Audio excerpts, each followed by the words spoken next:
12 hukum alam semesta yang tak banyak disadari manusia. Jika kamu memahami dan bisa menggunakan ke-12 hukum alam ini, maka dijamin kehidupan kamu akan mencapai versi terbaiknya, dan kamu bisa menjalani hidup dengan bahagia dan damai. Sebenarnya sudah banyak sih hukum-hukum alam yang sudah mulai dijelaskan secara fisika.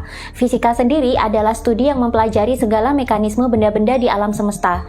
Tapi jauh sebelum ilmu fisika dirumuskan oleh ilmuwan-ilmuwan abad Renaissance, manusia sudah banyak mengenali hukum-hukum alam berdasarkan hasil observasi dan ketajaman pengalaman batin mereka. Hukum-hukum ini sebenarnya sudah banyak dimengerti oleh orang-orang bijak zaman dulu yang punya level spiritual yang tinggi. Hanya saja karena mereka bukanlah ilmuwan, maka hukum ini berakhir sebagai pengetahuan filsafat atau spiritual saja. Ketika ilmuwan bermunculan sejak abad pencerahan di Eropa, barulah hukum-hukum alam ini banyak dirumuskan dalam formula-formula fisika yang terus berkembang hingga kini. Apa saja sih 12 hukum alam yang mengatur gerak kehidupan semesta dan kehidupan manusia? 1. Law of Divine Oneness atau hukum kemanunggalan ilahi. Hukum ini menyatakan bahwa semua yang ada di semesta ini saling terkoneksi baik secara mikrokosmos maupun makrokosmos. Planet saling terhubung dengan planet lain dan bintang melalui gaya gravitasi. Galaksi-galaksi saling terhubung, bahkan isi planet pun saling terhubung satu sama lain, termasuk manusia dengan manusia. Ini adalah hukum paling fundamental dan hukum paling awal di alam semesta. Sebenarnya semua yang ada di semesta ini adalah perpanjangan dari energi sang sumber atau Tuhan atau Tao yang bermakna nothing atau kekosongan atau kesuwengan atau ketiadaan di level spiritual. 2. Law of Vibration atau hukum getaran. Hukum ini mengajarkan bahwa semua yang ada di semesta ini, baik yang berwujud ataupun tidak, semuanya terbuat dari energi yang bergetar atau bervibrasi di frekuensi tertentu. Hukum ini sangat berguna ketika kita ingin memanifestasikan sesuatu. Jika kita ingin mewujudkan sesuatu, maka kita harus bisa mengidentifikasi vibrasi dari hasrat kita dan menaikkan vibrasi kita sampai cocok dan selaras dengan vibrasi dari hal yang ingin kita wujudkan. Dengan demikian, hal tersebut akan kita dapatkan dengan sendirinya. 3. Law of Correspondence atau hukum korespondensi. Hukum ini mengajarkan bahwa realita eksternal yang kita alami adalah refleksi dari keadaan internal kita sendiri, terutama refleksi dari pikiran dan emosi kita. Hukum ini memudahkan kita untuk menilai keselarasan vibrasi kita dengan lingkungan atau semesta. Jika hidup kita nampak tak beraturan, itu tandanya getaran atau vibrasi kita tidak selaras dengan energi cinta kasih alam semesta. Sebaliknya, jika kita merasakan hidup kita itu berkembang, maka itu artinya vibrasi kita sudah selaras dengan vibrasi cinta kasih di alam semesta. 4. Law of Attraction atau hukum tarik-menarik. Hukum ini mengajarkan bahwa apa yang serupa dengan kita akan tertarik dengan sendirinya. Hukum ini yang menjelaskan kenapa manusia bisa memperoleh keberuntungan dan kesialan. Pernah nggak sih kalian mengalami situasi ketika sesuatu berjalan baik, maka cenderung akan semakin baik dan menarik keberuntungan-keberuntungan lainnya? Sedangkan jika segala sesuatu memburuk, maka akan terasa semakin buruk dan menarik bentuk-bentuk kesialan lainnya? Ini bisa terjadi karena energi kita secara konstan menarik situasi, kejadian, dan pengalaman yang sevibrasi dengan energi kita. Maka dengan memahami hukum ini, kita jadi bisa melihat dengan jelas situasi yang sedang kita alami sekarang seperti apa. Dan yang lebih penting, kita bisa mengetahui apa yang harus dilakukan untuk merubah energi kita, sehingga merubah hasil yang bakal kita dapatkan.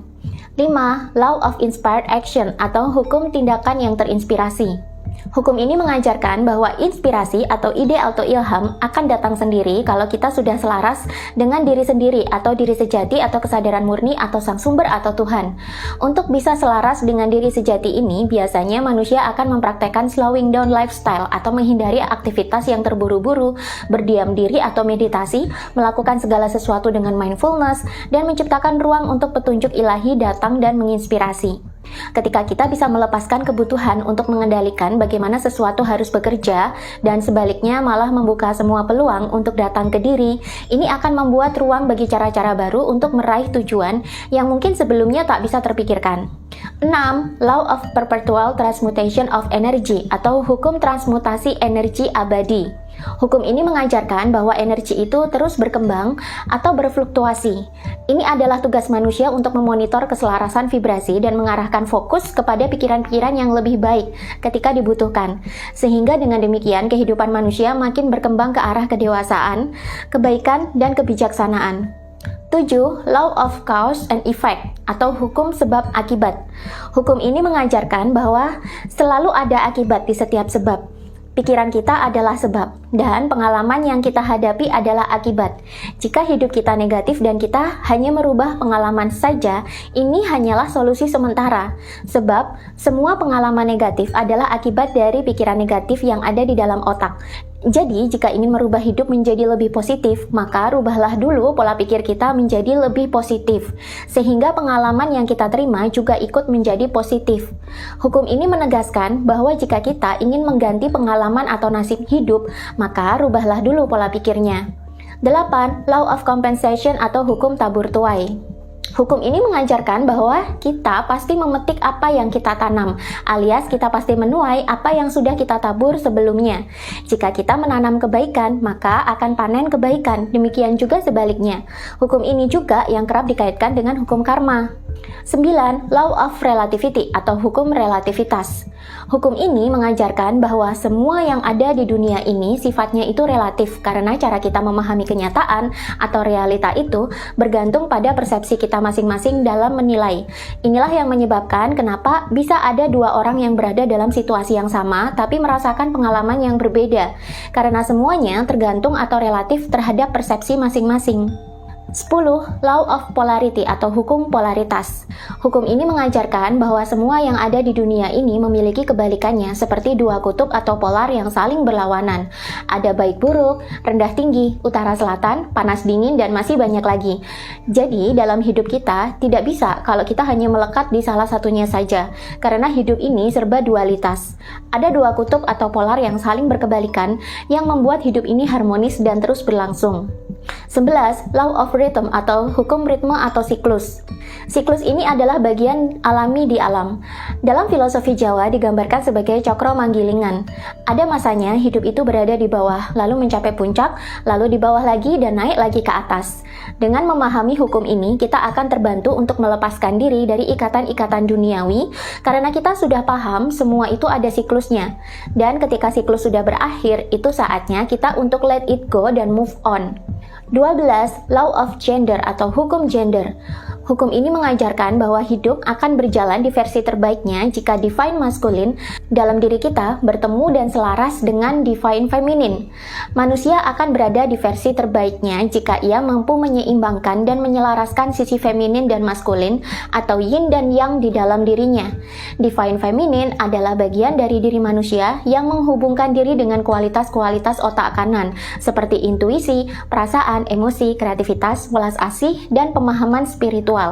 Sedangkan divine masculine adalah bagian dari manusia yang menghubungkan kita ke kualitas-kualitas otak kiri seperti logika, otoritas, kepercayaan diri, kepemimpinan, objektivitas, penguasaan, dan pengambilan keputusan atau eksekusi tindakan. Dalam filosofi Hindu, divine feminine ini berkaitan dengan energi kundalini yang dilambangkan dalam bentuk yoni. Sedangkan divine masculine berkaitan dengan Atman yang dilambangkan sebagai lingga. Orang yang mengalami kebangkitan spiritual, maka energi feminin atau kundalini dalam diri akan bangkit untuk membersihkan cakra-cakra di atasnya, sehingga level kesadaran manusia mengalami peningkatan. Ketika kundalini sudah sampai di cakra mahkota dan menyatu dengan Atman, disinilah energi maskulin dan energi feminin manusia bersatu dan manusia mengalami momen pencerahan. Ia menjadi sadar akan dirinya, sadar bahwa ia menyatu dengan sekitar dan mulai melebur dengan sekitar.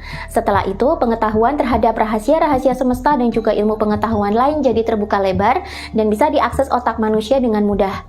Dengan menyatunya divine feminine dan divine maskulin dalam diri, maka manusia akan cenderung bisa menyelaraskan pikiran, emosi, serta tindakannya sendiri. Inilah yang menjadi puncak dari setiap ajaran spiritual yang ada di Nusantara.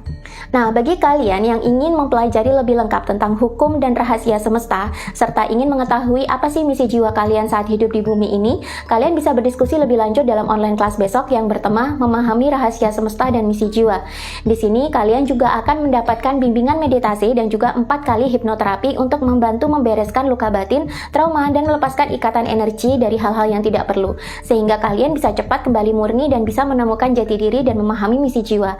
Cek deskripsi video untuk pendaftaran dan informasi selengkapnya.